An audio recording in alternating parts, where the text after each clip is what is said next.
Hello everyone, Charles Watts here, the Arsenal correspondent at Goal, joining you on Sunday, and it is a very happy Sunday indeed. 5 points clear at the top of the Premier League. What a great win that was last night at Wolves. Apologies if I stumble over a few words today because it's pretty early and I am knackered. I got back very late last night. But it was an enjoyable drive back down the M40 and nonetheless a huge day for Arsenal. Manchester City slipping up at home to Brentford earlier on in the lunchtime kickoff, and then Arsenal going to Wolves and taking full advantage, seizing their chance and moving 5 points clear. They will be at the top of the table in the World Cup break. They will be at top of the table at Christmas. And they will have a 5-point lead over Manchester City. Who would have thought that at the start of the season? It's just been an incredible start. 14 games, 12 wins, 1 defeat, 1 draw. Just incredible.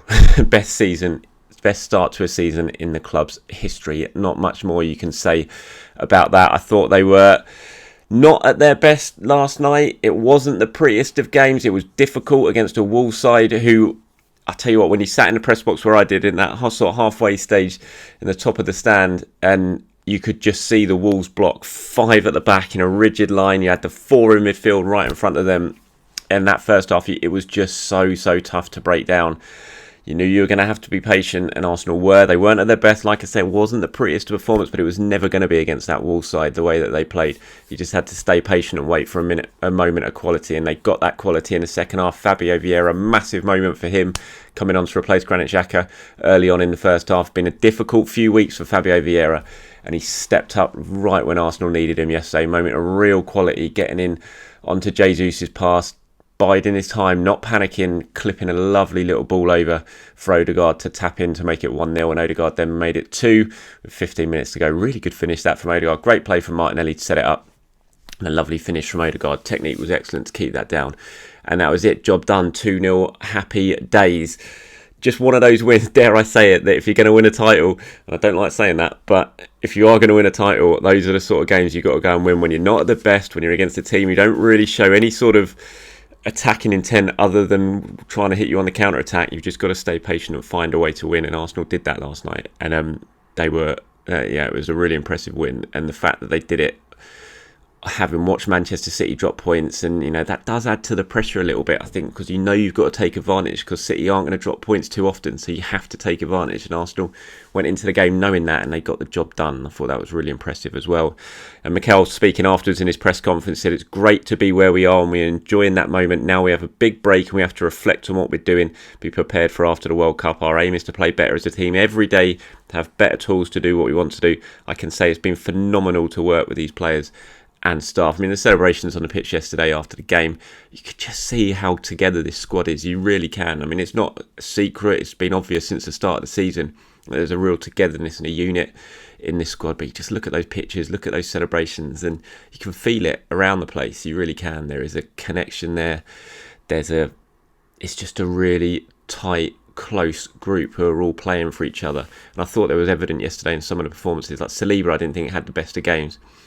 Gabriel was there to bail him out at times, and it was just that thing. It's like, don't worry about it. I'll get back and make up for your error. And you saw that, players were playing for each other, and it was great to see. And I mean, 5 points clear. It's a fantastic position to be in. It is beyond Arsenal's wildest dreams, to be honest, beyond Arteta's wildest dreams, I imagine. And it's that difficult situation now of you don't really want it to stop, because you've got such momentum, you're playing so well, you're winning so often.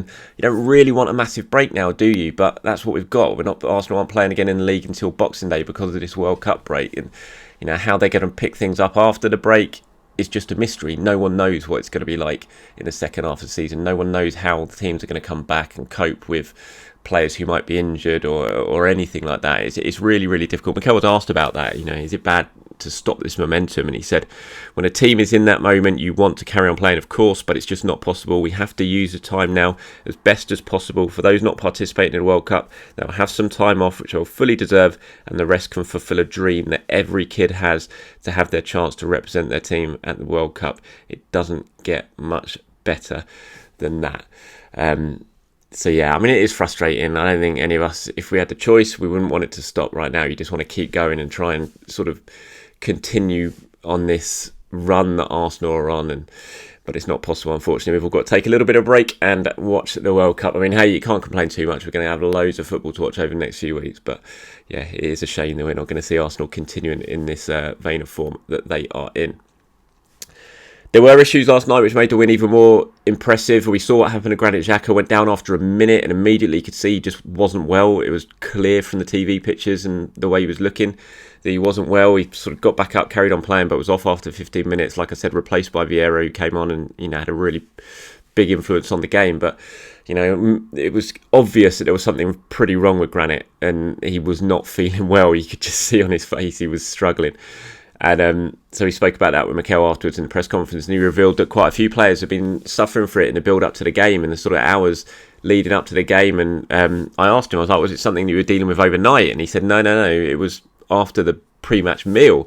And so that was, a few hours before the game. And it's what he said. He said, when asked about Granit, he said he's fine. He wasn't feeling good. And for Granit to put his hand up and say, I need to come off, it says a lot. He wasn't feeling good at all. We had a few boys with some tummy issues. Obviously, we can't change 3 or 4 in the first half. So I'm delighted we adapted to those circumstances as well to win the game. So a fair few players not feeling great going into that one. Arsenal losing Xhaka, other players having to stay on and play through it all.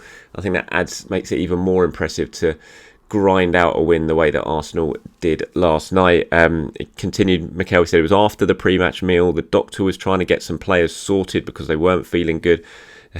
He said they're not on a match day. I don't eat a lot, so I was fine.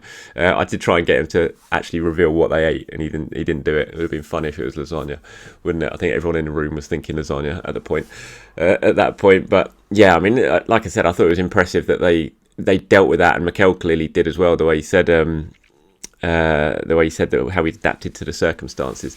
It'd be easy. You always hear these stories, don't you, of sort of sickness bugs sweeping through a team before the game, and then they don't play well, they end up losing. You go back to the famous one, Tottenham against West Ham on the final day of the season, lasagna gate and all that, and they end up losing because of it. But Arsenal, even though they were feeling under the weather and a few of them were struggling with it, the rest of the players managed to get the job done, and I think that adds even more weight to how impressive the victory was for Arsenal last night. A big part of that was Martin Odegaard. 2 goals, captain's performance, stepped up when Arsenal really needed it. The first one was a tap in. Had he not scored it, Saka was going to score it because the work Vieira did. He's put it on a plate for both of them, and it was Odegaard who got there first. Second one, lovely finish from Odegaard. When you actually watch the replay, and it's really difficult to keep that down. The technique was fantastic, and there's not many players in the squad who would be able to do that, but that's what he's got in his locker. Odegaard, he's so technically good. 6 goals for a season in 14 Premier League games now for Odegaard. That is a good return, and that's what we wanted from him at the start of the season, because we know how good Odegaard is. We know what he can do creativity wise. We know the amount of chances he can create and how important he is to the team, but he always needed to score more goals because he had the talent to do it. He's just got to get into the areas, and we're seeing that more from him this season. 6 in 14, that's a good return. That's what I think he's Arsenal's top scorer now. Actually, I hadn't even thought of that until I just said that in my head. I think before it was 5, wasn't it, with Vieira, Saka and Martinelli, but Odegaard's on 6 now. And that's impressive, you've got to say. And it's what you want from him. If he can continue in that sort of form for the rest of the season, you're looking at about, sort of 12 to 15 goals in a season. And if your number 10's doing that, you can't really ask for much more. And it was a captain's performance for him, because Arsenal weren't great. Like I said, they needed someone to step up and sort of seize the game in that second half, and it was Odegaard who did that. And so fair play to him. And Vieira, I've dug Vieira out a little bit in recent weeks. I've said he's not been at his best, and he hasn't. It's fair to say you've got to criticise players when they're not playing well. And Arsenal spent a lot of money on Vieira. He started off really well, and he got deserved plaudits, but recently just hasn't taken his chance. He's looked a bit off. His body language hasn't been great. And it was just a really big moment. I thought it was good faith by Arteta, because he could have brought on El Neni or someone like that. He could have changed things around a little bit when Xhaka went off. But he brought on Vieira. He said, no, I'm sticking with you. You go out there and do something. And he wasn't great. No one was in the first half. But in the second half, that's just one moment of quality. And that's what Vieira's about. And that's why, even though he's not been great in recent performances, he's still been getting chances to score. He's been missing them, but he's been getting those chances. And that's the thing with Vieira. When you watch him, pops up in really good positions. He drifts into really good positions. Not every player can do that. There's a certain knack to it, and Vieira's clearly got that. And that's why when he was at Porto, he scored so many goals and set up so many goals, because he got in those areas. And he did it again last night. And then when he really needed a calm head on his shoulders, really get a nice bit of quality, he produced it. Because he could have easily snatched in that position and, sort of slashed the ball widely across. But he waited, and then clipped it perfectly over the keeper for Odegaard. And he deserves a lot of credit, I thought. And I watched his celebration closely. All the players ran off to the away fans, but Vieira stood there where he'd sort of sent across, and you just saw him on his own. He just punched the air, and he looked over at the coaching staff and the touchline, and he punched the air again, and they all sort of responded and did it back to him, and you could see how much it meant for him. It was like a frustration, elation, joy, all mixed into one in that celebration for him. It was a big moment for Vieira. So yeah, fair play to him. Really, really good. So it was good to see.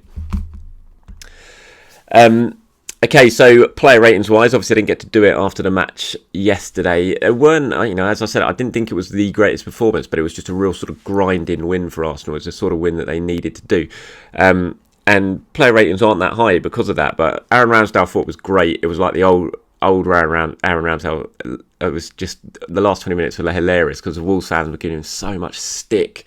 And he was just winding them up for the last 20 minutes non-stop. Every time he got the ball, every time he saved it, every time he claimed a cross, every time a shot went wide, he just turning around, looking at them, sticking his tongue out and just winding them right up. It was really funny to watch. So he got 7. I thought Ben White struggled. I thought it was the worst game of the season for Ben White. He was just off it, I thought. Did improve a bit in the second half, but his touch was a bit poor. His passing was a bit poor. It was uncharacteristic from White. Maybe the World Cup was on his mind, I don't know, but I gave White a 5. Saliba, again, I thought was a little bit off it. I gave him a 6. Nearly made an error which led to a goal in the first half with the back pass, which was intercepted. Gabriel came back and did really, really well, and sort of rescued his partner there. So I gave Saliba a 6. I gave Gabriel a 7. I thought Gabriel played well. He was the best of the Arsenal defenders, really dominant in the air. Like I said, great block there to rescue Saliba after that error in the first half. He got 7. Zinchenko I gave a 6. Struggled with Traore's pace, which isn't a surprise because Traore is so ridiculously quick. But not a bad performance. Gave him a 6. I gave Partey a 6. Not at his best. He kept things ticking over, but he wasn't at his, he wasn't Chelsea standard Partey that we saw at Stamford Bridge. But so he got 6. I didn't give Xhaka a mark because he only played for 15 minutes and he was ill for all of them. So I didn't give Granit a mark. Odegaard has to get man of the match for me. It wasn't his best performance by any means, but when his team needed him, like I said, he stepped up and he got the 2 goals that won Arsenal the game. So just that alone, he gets an 8 and man of the match for me. Saka I gave a 5. I thought Saka was poor. Just maybe struggling a little bit of late. Bukayo Saka, not at his very best. His numbers are still decent enough, but form not at the best, and I thought he was pretty poor. Yes, I don't think he beat his man once, and struggled to really get going. That right hand side, which is normally so strong for Arsenal in terms of Saka, White, and Odegaard, the link up that they share, that they've got such a good understanding, it just wasn't quite clicking, especially in the first half. It really struggled, which was you don't often see when it comes to Arsenal on that right hand side, but. So yeah, Odegaard got an 8, Saka a 5. I gave Jesus a 7, didn't score. Unlucky. The finish for the goal that was disallowed, rightly because he was offside, was brilliant. He hit the bar with a lovely bit of play when he curled it to the far corner and hit the bar. It's just not going in for Jesus at the moment, but he still played well. I gave him a 7. Martinelli I gave a 7. Really good play from Martinelli in the build-up for the second goal. He went on a couple of really good runs as well. Again, like the rest of the team, I didn't think he was excellent or superb or anything like that, but he was just...